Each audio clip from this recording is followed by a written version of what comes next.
Hi అండి, అందరికీ నమస్కారం. Welcome to Vijay media. హైకోర్టులో జగన్ కు మరొక ఎదురు దెబ్బ. తీవ్ర దిగ్భ్రాంతిలో జగన్ లేటెస్ట్ అప్డేట్ రావడం జరిగింది. సో దానికి సంబంధించిన పూర్తి వివరం చెప్పడం కోసం నేను ఈ వీడియో చేస్తున్నాను. వీడియోని పూర్తిగా చూస్తేనే నేను చెప్పే సమాచారం మీకు బాగా అర్థమవుతుంది. అలాగే వీడియో నచ్చితే వీడియోకి లైక్ ఇచ్చి నన్ను సపోర్ట్ చేయండి. చాలా మంది సబ్స్క్రైబ్ చేసుకోకుండా చూస్తున్నారండి, తప్పకుండా సబ్స్క్రైబ్ చేసుకోండి. అప్పుడే నేను పెట్టే మరిన్ని వీడియో చూడడానికి అవకాశం ఉంటుంది. అలాగే వీడియోని లైక్ చేయడం వల్ల ఈ వీడియో కొంతమందికి రీచ్ అయ్యే ఇన్ఫర్మేషన్ మరికొంతమందికి రీచ్ అవుతుంది. సో లేట్ చేయకుండా మనం వివరాల్లోకి వెళ్ళిపోదాం. ఏపీలో వైసీపీ అధికారం కోల్పోయిన తర్వాత మాజీ సీఎం వైఎస్ జగన్కు కల్పిస్తున్న భద్రతపై ఆ పార్టీ ఆందోళన వ్యక్తం చేస్తోంది. ప్రభుత్వం మాత్రం నిబంధనల ప్రకారమే ఆయనకు భద్రత కల్పిస్తున్నట్లు తెలుపుతోంది. పులివెందుల ఎమ్మెల్యేలకు ఇంతకు మించి భద్రత ఇవ్వలేమని తేల్చి చెప్పేస్తుంది.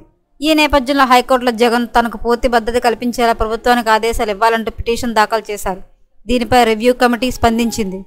మాజీ సీఎం వైఎస్ జగన్కు రాష్ట్రంలో కల్పిస్తున్న భద్రతపై భద్రతా సమీక్షా కమిటీ హైకోర్టులో అఫిడవిట్ దాఖలు చేసింది. ఇందులో జగన్కు Z+ భద్రత కల్పిస్తున్నట్లు, ఇందులో భాగంగా 58 మంది ఆయనకు కాపలాగా ఉన్నట్లు తెలిపింది. ఎల్లో బుక్ మార్గదర్శకాల ప్రకారం Z+ కేటగిరీలో ఉన్న వ్యక్తులకు 58 మందితో మాత్రమే భద్రత కల్పించాల్సి ఉంటుందని హైకోర్టులో దాఖలు చేసిన అఫిడవిట్లో పేర్కొంది. వాస్తవానికి వైఎస్ జగన్ సీఎంగా ఉండగా గత ఏడాది స్పెషల్ సెక్యూరిటీ చట్టం తెచ్చారు. దీని ప్రకారం సీఎంగా ఉండే వ్యక్తికి అదనపు భద్రత కల్పించారు. కానీ ఇప్పుడు ఆయనకు సీఎంగా లేరు కాబట్టి అది ఎలాగో వర్తించదు. అయితే ఈ విషయం దాచిపెట్టి జగన్ హైకోర్టులో పిటిషన్ దాఖలు చేసినట్లు రివ్యూ కమిటీ గుర్తించింది. ఆ విషయాన్ని అఫిడవిట్లో పేర్కొంది. జూలై 16న రివ్యూ కమిటీ తీసుకునే నిర్ణయం ప్రకారమే జగన్కు Z+ భద్రత కొనసాగుతుంది తెలిపింది.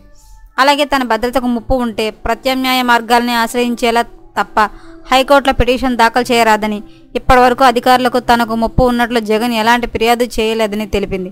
దీనిపై హైకోర్టు నిర్ణయం తీసుకుంది. ఎప్పటికప్పుడు మరిన్ని లేటెస్ట్ అప్డేట్ల కోసం మన ఛానల్ తప్పకుండా సబ్స్క్రైబ్ చేసుకోండి. Thanks for watching.